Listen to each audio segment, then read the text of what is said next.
Guys, this video is brought to you by our friends at Lucy. Lucy was founded by Caltech scientists on a mission to reduce tobacco-related harm with a tobacco alternative that doesn't suck.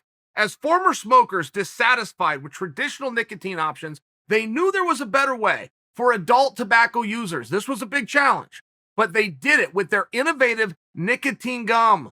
With 4 milligrams of nicotine in each piece, you can literally get a dose anywhere, anytime. I encourage my friends who smoke to choose Lucy gum over cigarettes or vapes for all of the obvious reasons. As you know, nicotine is addictive, so use discretion. Lucy gum comes in 3 delicious flavors: wintergreen, cinnamon, and pomegranate. Visit lucy.co.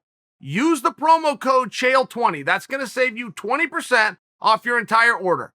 That's Lucy, Lucy.co, or click on the link in the description. Remember, nicotine is addictive, so use discretion.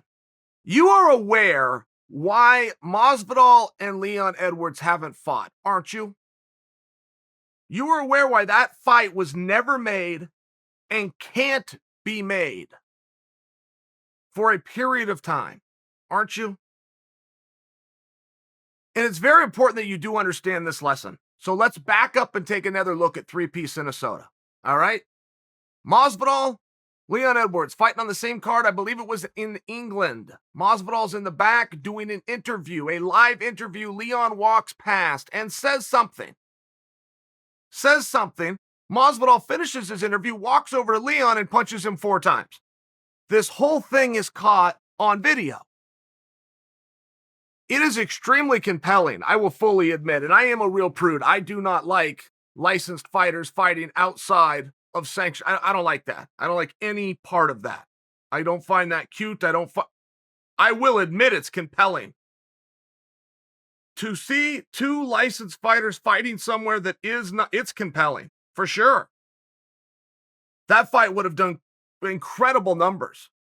And if they fight somewhere in the future, you will not have any of the advantages that you would have had for having this organic dust-up between these two as a lead. And I only bring that to you because even if those 2 fight in the future, it won't have anything to do with three-piece Minnesota. That won't be used. That has already lost its steam. But it had to, and I'm asking, do you understand why?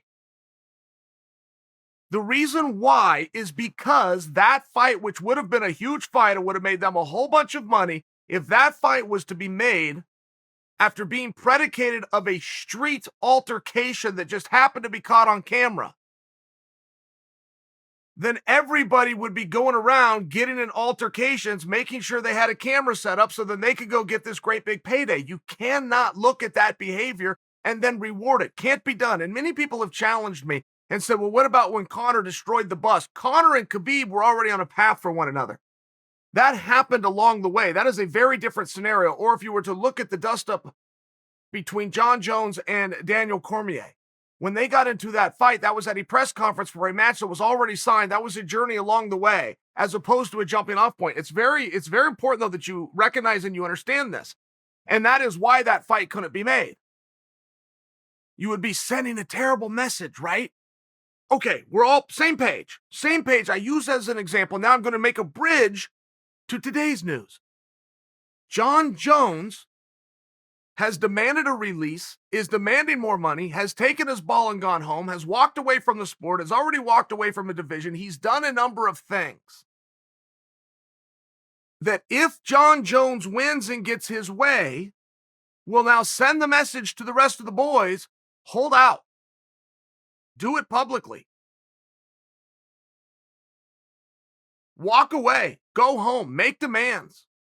Call us names. Call us terrible, terrible names. And ultimately demand a release. You're so frustrated with the organization, you want out of the organization. I'm only offering for you. You see the problem in rewarding that unless you want everybody else to do that. And it was very wise to go back to Masvidal and Leon. Three-piece Minnesota, you can't make that fight. As lucrative and as intriguing as that hand that just fell in your lap, you just can't do it. You just can't do it. You cannot run B-roll of something that is illegal. That is illegal what those two got into. It was wrong. It was immature. I mean, it's just all of these different things. Was it compelling? And would have been so, yeah, it sure would have. And that's what we would be seeing. Except now they would be staged. Somebody's going to walk up on another guy. He's going to make sure his buddy's got the camera. I mean, you get it. You see the problem here. So now imagine that you turn around to Jon Jones. You go, no. Hey, well, let's get a deal done. Let's get a deal. You're the right guy. You've never fought in the division. You haven't fought at all in a number of years, but you also haven't been beat. You're awfully damn good, man. You're the guy. Who else is going to sit out? Who else is going to hold out? This is how you're being treated by a partner that doesn't have power, not even licensed, does not even have a license. And this is how you're being treated. I've never seen anybody in my life more guilty of the expression, no good deed goes unpunished, than Dana White. I've just personally never observed. It's like they made the expression for him. Let me put it to you in this terms. You are a partner when you're in those big pay-per-views. You are going to be given a piece. You are getting a piece of the action. Now, that is outside of contracts. That eventually came into the contracts. But what I'm sharing for you is that was a gift when it very first came. And that was a gift that was done because we took so many cues from boxing. And when business started to go good, we just followed that amendment into the contract that the boxers do. Now, that entire thing, nowhere in life will somebody give you a piece of the business. You can buy in. You could be one of the original investors or partners. Dana's going to give a piece away. Now, what does Dana want for that? Have you ever thought on that level? Well, he wants you to go out and do a good job of getting your message out, getting your fan base, doing the media, hitting the radio shows. Just do a good job of bringing in attention. He's going to incentivize you and reward you for doing it. But many guys don't know that. Many guys don't know that they're expected to do something. They have now lived in this sport that has been so wonderfully generous because of you, because of the audience who's come to the table and said, we have an interest, that they now don't understand that that is something to be coveted and appreciated. Somebody is going to give you. That person has a business. They have a company. They have investors. They have millions and millions of dollars that they must put up front into this event. They're going to give. You don't have to buy in. They're going to give it to you. And all they want is that you pop on a couple of radio shows. I mean, are you listening to what I'm saying? That's insane. That's insane. Not to mention, we're now at the point where not only this insanity, this generous move done by Dana White is now not enough. It's now not enough. And let me tell you guys a quick story if we're talking Masvidal, because Masvidal ties into this, and Masvidal's done some cool stuff that you guys don't know about. Masvidal keeps to himself, but Masvidal's pulled a couple of cool moves, and one of them was he didn't like his contract either. He just didn't like it. He says, you know what, Dana, I'm a big star. I'm going to do great. I'm going to do great numbers. I'm going to do bigger numbers than you even think. But if I'm wrong, Dana, no risk on you. Here's what I want. I want my threshold to be high. Once I achieve that, then I want the number to go up. So now Dana's got to look back at him and go, you're not just telling me you're a big star to get me to write a check. You're willing to prove to me you can do it, and you only get the big check if you're right. You're now you're now taking a risk along with me. And listen to what Masvidal did. Masvidal did his full press tour that the UFC set up, and then Masvidal set up his own. Masvidal set up his own press tour. I was part of that. I spoke to George Masvidal at 2:30 in the morning. He stayed up around the clock doing his own interviews because this was the deal he made. Masvidal treated that like a true partner. He really did. That's what you want. A guy that's going to go do that. If we can all work together, great. Dana's giving partnership out to guys that don't want to be his partner. You know how rude that is? Do you know how unbelievably rude that is? And imagine if that behavior, one, you guys can relate, even if you're not in combat. Would you like somebody at the office to pass you by? To misbehave and not only have it work, and they pass you by, you who's done everything right, right? Imagine you're looking around, you're Derek Lewis. You go, whoa. I have a contract. I fought for that contract. I signed the contract. I determined to honor that contract. Oh, and by the way, I've beat up everybody in the way. Oh, and by the way, including him, Francis Ngannou. I mean, imagine you're Derek Lewis, and then somebody else with this behavior is going to come in and grab it. Why? And I've heard people argue because it's a bigger fight. Man, stop with all that. I know that's a big fight. Jones and Ngannou, that's a great fight for sure. Lewis and Ngannou, that's a big fight. The arenas right now have no ticket sales. Let's say that changes. Okay, great. Jones and Ngannou can sell out any arena the UFC plays. Derek Lewis and Ngannou will sell out any arena the UFC plays. I mean, do you see the problem? Yes, I get that they're both big fights, but at some point you're splitting hairs. Not to mention, look at what I'm going to have to be left with. Not to mention you're digging in, but you're doing it publicly. You got my phone. Call me. You want to fight this out? Let's fight it out. But it didn't go that way. Rashad Evans weighed in on this. And Rashad was a real gentleman. He was very polite. He was very selective with his words. But Rashad said, I'm stunned in the order that Jon has done these events because at one point in time, he was the champion of the world. When he gave that belt back, he gave all of his power away. And now he's moving into a new division, which, by the way, he's documented on social media. This is Rashad. Rashad was saying this.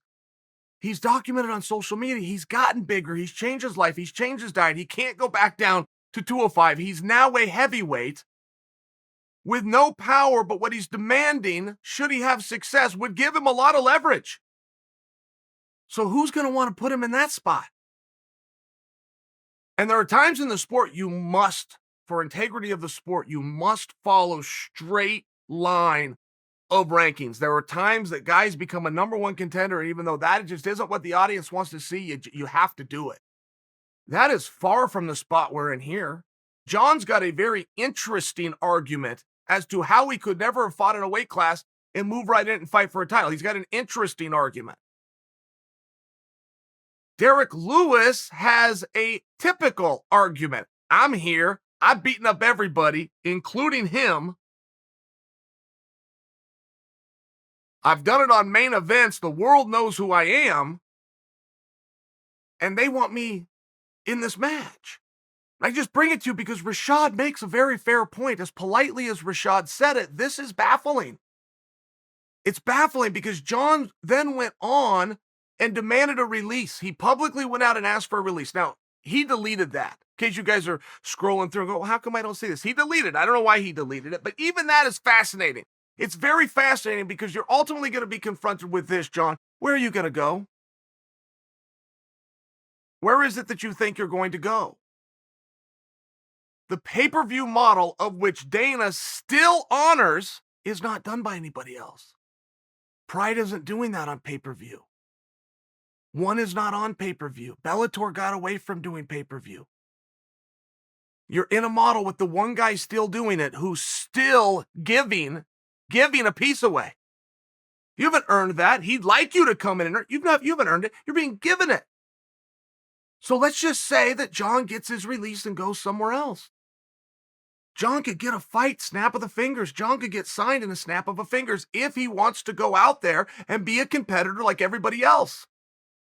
If he wants to come in with a different set of rules and he wants to sit down, open up a sheet, throw all the money in it, fold it up, throw it over his shoulder, head out the building so nobody else can get anything, he's not going to. He's not going to come close to those numbers. The model doesn't exist of pay-per-view anywhere else. I don't know if Jon understands that. Even if he is so frustrated and he wants to go, and it looks as though he's not going to be able to get this fight. It looks as though he's working very hard to make sure that he maneuvers himself out of this fight, which is why he's doing it so publicly. I don't have a problem with that. I don't have a huge problem with that. I think it might be wise if Jon figured out what he did want to do. I think Rashad made a good point that Jon now is a heavyweight. Changed his diet, changed his physique, got pretty committed. He's going to be at heavyweight. So what is a path? What is a different path than when it has so much obvious resistance? What's a match that you would like to have? What insecurities do you have in moving into this new weight? They would all be fair and reasonable by Jon, right? I mean, they'd be very fair and reasonable that Jon get to have a human emotion and a human thought. There's not something wrong with that. But at the same time, how long do we want to play this game with somebody that very obviously doesn't want to be involved? And what was the release me text about? Is he so confused with the space that we're in that he feels that he could make that money up somewhere else? He can't even touch it. There's no promoter that could touch it. And they would happily advise Jon that in a conversation that never happened. Hey, Jon, let me just give you some friendly advice. If this is about money, stay where you are. It's all very confusing. And as much as we wanted to see Masvidal versus Leon, we understand why we couldn't. We understand why we don't get what we want. It's very similar to what's happening now, but it's important that you understand why. The false narrative that is being perpetuated and repeated about the money structure isn't fair is exponentially more than he could get anywhere else. Just to share, for example, with you, this is a fight Jon doesn't want to do, but it's also a fight whose behaviors and mannerisms leading into it cannot be duplicated. Like, it cannot be rewarded. And I share that with you because I still think it's the front runner. I do. Very realistic. I still think that's the front runner. But as each day goes by and each tweet goes out, it's becoming more and more obvious that Jon wants to make somebody else the fall guy to not do the fight. Hey, guys, I can solve that problem for you right now. Right now. Derek Lewis will fight Ngannou. Derek Lewis wants to fight Ngannou. Derek Lewis has already fought Ngannou, and he beat Ngannou. I spoke to Derek as recently as this morning. Okay, that's where this is coming from. It's recently. He'll take the fight right now. We have nothing to talk about. And that's the direction this needs to go. Derek Lewis versus Ngannou.